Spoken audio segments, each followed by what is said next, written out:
Ladies and gentlemen, we have ourselves a bit of a Kumar rocker shocker here in the MLB draft, as the former Vanderbilt starter who was on the same rotation with Jack Leiter has been drafted third overall by your Texas Rangers, and this was a huge shock to pretty much everybody in the baseball world.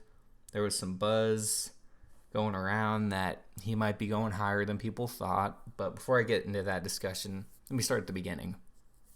As I mentioned, he was on the College World Series team with Jack Leiter, and he was drafted last year by the Mets. I want to say 10th, 11th overall, something like that. Relatively high, but not as high as people initially thought. And that was because he was injured. So they didn't end up signing him. He recovers from his injury, goes to independent ball, has some good outings, and suddenly he's got some more stock draft. Just 22 years old still, by the way. So that's where we're at now. Jackson Holliday goes first. Drew Jones goes second. So everyone's in their mind, obviously, Rangers are going to get Elijah Green, Terramar Johnson, one of those kind of guys. And in my mind, I thought that too. I thought Rocker was so far out of the realm of possibility that when they picked him, I was actually almost kind of mad because I just was so shocked.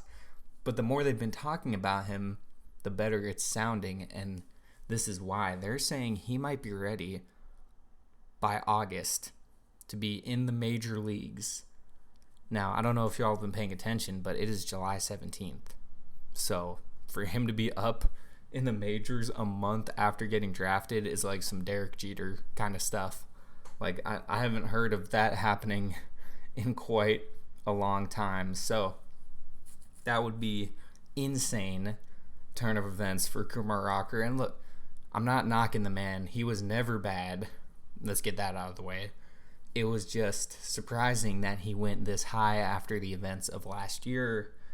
And in my mind, I had some questions of, is this going to be a recurring issue, the arm thing? But I think it comes down to Vanderbilt coaches. They're SEC coaches. Okay, I'm an Arkansas fan for college baseball, by the way, for those who didn't know. SEC coaches will make their guys throw a lot of pitches and a lot of innings.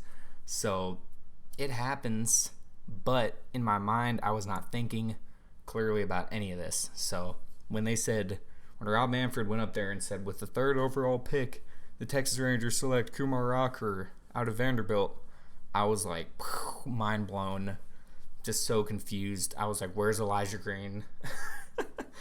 But this is why I'm not a baseball GM. Only in my head, I feel like I am sometimes. But jokes aside, that's why they're professionals at what they do, and we're the fans sitting on the couch, because they saw this in Kumar. They said, you know what? We got the third overall pick. We don't get a second or third round pick. And they don't plan to have a pick this high for hopefully like 5 to 10 more years. You know, they want to have a string of success like they just did in the 2010s. So they had to make a very critical decision about who do we need to get to that next level. And if Kumar Rocker can even be up beginning of next year, that would be nuts.